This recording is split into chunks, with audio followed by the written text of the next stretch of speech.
Okay. Thank y'all for tuning in to the Gertie Mack Show. And today, let's talk about Indiana Fever coach Christie Sides. Look at people.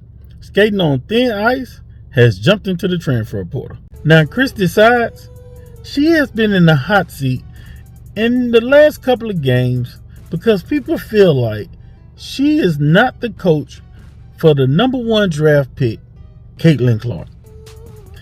People have been asking for her to get fired, and they want her out of there. Capiche? Now, recently, they lost against a team that wasn't even good, the Washington Mystics. They lost that game 89-84. And this is just coming off beating the number one team, New York Liberty, right there at home in Indy. Caitlin Clark, she got a triple-double. She been putting up her numbers. She doing all of that. Even in the loss to Washington Mystics, Caitlin Clark had an impressive game where she tallied up 29 points. And the thing that has people upset with Christie Sides right now is the fact that during the last 16 seconds of the game, instead of going to Caitlin Clark, who was piping hot like a tea kettle, she decided to draw up a play using Caitlin Clark as a decoy. Let's check this out. They'll try to free up Mitchell. Mitchell into the corner. Boston has it. 10 seconds to play. Good defense here. Mitchell has to hoist off the mark. So as you see in that video, Christie Sides drew up a play. Caitlin Clark is down at the bottom as the decoy, where the arrow is pointing at. And right beside Katie Lou at the top of the key, that's Kelsey Mitchell. Kelsey Mitchell for today was 0-8. So why would you, as a head coach, draw up a play with 16 seconds left to a player who was 0-8, goose egg, instead of going to Caitlin Clark, your number one draft pick, who is well known to shoot it like Stephen Curry way from the locker room? And she was piping hot with 29 points. And you shy away from her? There's two scenarios that could have happened. Y'all was down 89-84. Caitlin Clark could have got a 3. It could have been 89-87. The other team, they could have fouled them. They could have missed a free throw. It would have been 90-87. Could have got the ball again for another three-pointer. It could have been 90-90. Or the other team could have went down there and hit both free throws, and then the score would have been 91-87. Y'all could have came and got another three-pointer or two or whatever. Because 16 seconds in basketball now is almost like 15 hours. It takes forever for the game to end. Because timeouts, foul, the hacker shack, all that kind of stuff. But let's check this out again, because this is unbelievable that Christie Sides will draw up a play going away from Caitlin Clark in a pivotal moment. They'll try to free up Mitchell. Mitchell into the corner. Boston has it. 10 seconds to play. Good defense here. Mitchell has to hoist off the mark. Now, someone left a comment on the Indiana Fever page, and they said this: Christie Sides watched Caitlin Clark drop 29 and decided to draw up a play where she wouldn't touch the ball with 16 seconds left. That's crazy, people. She was on fire like the Hot Boys, and you wouldn't even put the ball in her hand. You use her for a decoy? You gotta be a better coach than that. Caitlin Clark is out there dishing and throwing passes like frisbees behind her back. She doing it all. She still got some work to do on turnovers, but that's part of the game.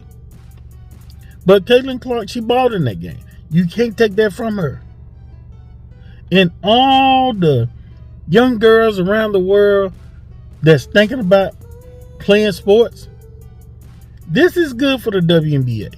This spotlight really was much needed. It's almost just like a sigh of relief. Like you have something other than just the NBA, the men's basketball, that is the focus and the most promoted thing that you see on TV along with NFL. Caitlin Clark is out here putting on a stellar performance day in and day out. The fans are coming to the games. Everybody's watching and everybody's talking about it. Now for Christie Sides, she has to do better. She's only been there for 2 years. I want to say she comes from the Atlanta Dream, and they're not that good either.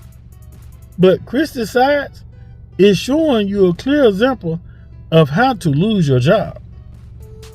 The unemployment line is in her future if she don't get it together.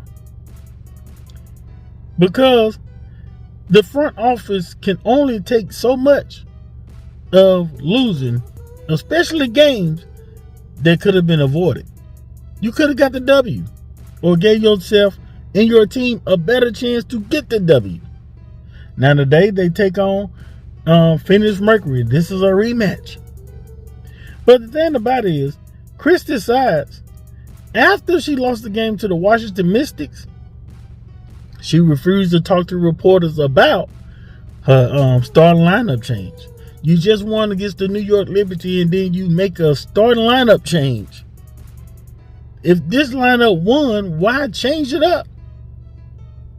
But you talked about patience, and it takes time for the team to get together, and the veteran players and all this kind of stuff. But it also takes leadership, not from just veteran players.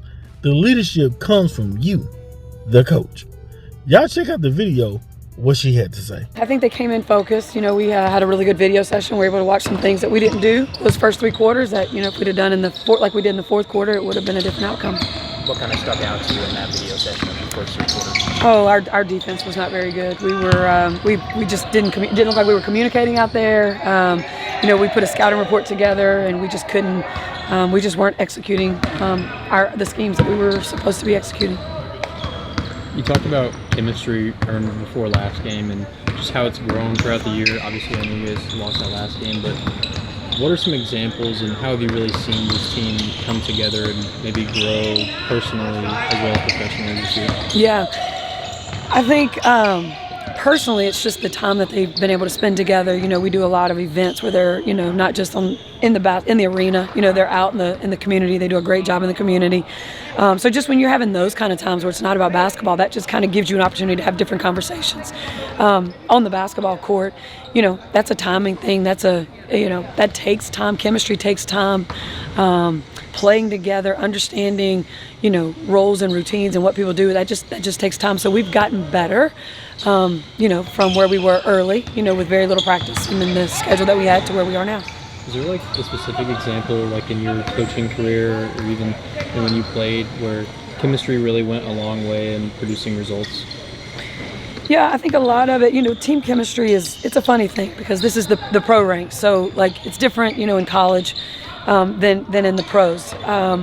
I think one thing that really helps with it is leadership. I think if you have a veteran leader that's, you know, has been through the trenches like we're going through and understands it, they can kind of give some, you know, some positive information and some just to help in these times, you know, like just for example, you know, you beat New York, right? And, you know, it's one of the best wins we've had here in a long time. And, you know, that's a hard, you know, to play your best, you know, after you've already played the best, that's really tough to do, you know, the game after the game. And so that was a conversation without trying to be too much about it before the game yesterday, trying to talk to them about it, you know, to understand, like, and then, you know, Washington, it's our 3rd time to play them. Like, they're a scrappy team. You know, they play so hard. You know, we beat New York, but now people are coming at you even more. And so you've got to understand just some of those different things throughout, you know, being at this level in the WNBA. Has there been a veteran in particular this year who has kind of stepped up in that regard? Yeah, I think it's a collective effort. I think Timmy's been really good. E-Dub, you know, AB, Katie Lou, you know, just the ones that have the years experience or trying to figure it out with these young ones as well. And it takes some time. Christie Sides is going to have to be more accountable about the choices and decisions that she is making with this team. You have the number 1 draft pick, Caitlin Clark. She's bringing in all the millions and millions of fans and revenue to a sport that hasn't seen this type of spotlight in almost 20-some years before Christ. It's not by just giving Caitlin Clark all the praise and giving her all the shine. It's about making the best decision as a coach. Going forward, Christie Sides is going to have to stick to her plan, be confident about her plan, and follow through. All these starting lineup changes are really not even needed. Get the best players on the court that's going to play and that's going to perform, and get the other players to come off the bench. But y'all get in the comments and tell me what y'all think. And don't forget to subscribe to the channel, like and share this video, and hit that notification bell so you can be notified when I drop another video. Holla.